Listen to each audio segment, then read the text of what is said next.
Je commencerai mes propos pour dire Alhamdulillah Rabbil Alamin. C'est que j'étais le maire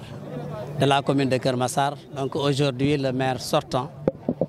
qui était là quand le pont n'était pas encore ici. Le maire qui vivait les embouteillages et toutes sortes dans cette carrefour. Mais c'est ce qui nous a permis aujourd'hui d'avoir cet autopont. Je vais parler un peu de l'historique de cet autopont. Quand j'étais maire de la commune de Keur Massar, le président a lancé le démarrage de la route des Niayes en 2 fois 2 voies, rond-point Keur Massar jusqu'au niveau du rond-point Liberté 6. Et quand les travaux ont démarré, l'État avait convié à une rencontre de prévalidation de cette route des Niayes et toutes les communes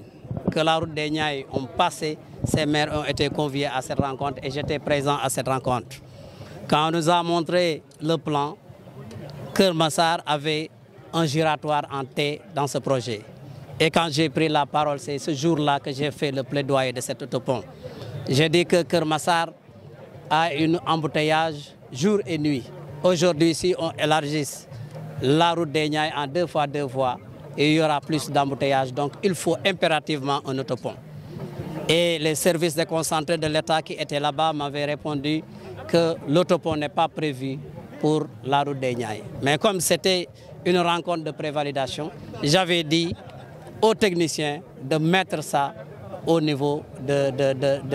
ce projet. Et on a mis l'autopont dans ce projet. Et quelques temps après, il y a le projet des 18 autoponts du Sénégal. Et le président a choisi un autopont pour la commune de Keur Massar. Ce pont aujourd'hui est réalisé.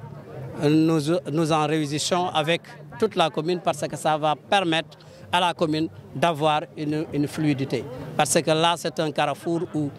toutes les personnes qui partent vers les zones rurales qui sont au niveau de Sangalkam, de Tivaouane Peulh, etc. passent par ici. Les gens qui partent vers Rufisque, vers Tivaouane Peulh passent par ici. Donc, c'est un carrefour très important. Donc, aujourd'hui, nous félicitons vraiment le président de la République parce que le fait de réaliser ce pont, ce autopont ici, au niveau de Keur Massar, montre l'importance et l'amour qu'il porte dans son cœur le département de Keur Massar, le nouveau département de Keur Massar. La décision du préfet me satisfait, mais comme l'a dit monsieur le préfet, c'est toute la population de Keur Massar qui doit appuyer cet appel du préfet. Essayer d'avoir une fluidité, mais aussi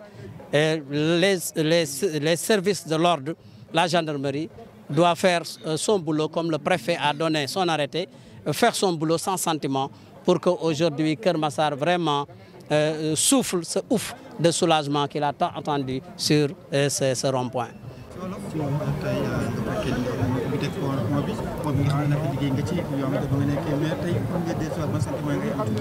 waaw damay wax su ma taxawee fii tey ci inauguration bi rek damay wax alhamdulilah rabil alamin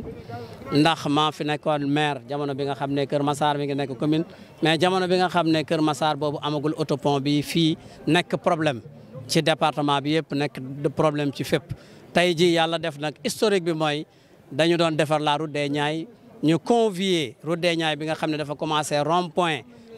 Keur Massar ba dem ba rond-point Liberté 6 bi ñu woowee les maire bu nekk ñu ne la waxal say préoccupation ci boobu nag la ñu wane plan bi ñu gis ne fii dañ fi def benn giratoire en T. ma xamal leen ne leen Keur Massar benn yoon aller benn yoon retour mu xat tey suñu ñëwee bëgg a def ñaari aller ak ñaari retour def fi giratoire en T day xat autopont moo fi baax mais boobu projet bi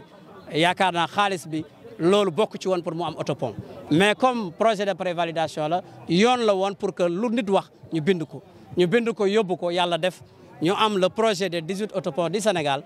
président jugé nécessaire ne Keur Massar kat vraiment pour ñu tàggoo ak lii nga xam ne moom la ñu am mooy il faut ñu def fa autopont ñu ñëw indil ñu autopont bi démarré nañu autopont bi pare na si jàmm ak salaam am nañ yaakaar ne nag Keur Massar la ñu daan jooy bu yàgg ba léegi muy dugguwaay bu xat ak génnaay bu xat yaakaar nañ ne loolu dina jeex ndax autopont bi pare na. waaye nag dañuy sant le président de la République son excellence Macky Sall ndax bëgg gi mu bëgg Keur Massar ba def ko département bëggeel googu boo ko xoolee ci pont bi da nga koy gis ndax pont bi mënoon na ko fi bañ a def ko feneen waaye tey ñëw na def ko fi malgré sax impact yi mu am ndax toj na ay kër fay leen pour mën fi def pont bi te am na feneen foo xam ne mënoon na fa def pont te du toj kër kon su ñëwee ba def ko fii rek dafa xam ne dayo bi nga xam ne pont bi dina ko am ak soxla bi nga xam ne population bi soxla nañ ko donc.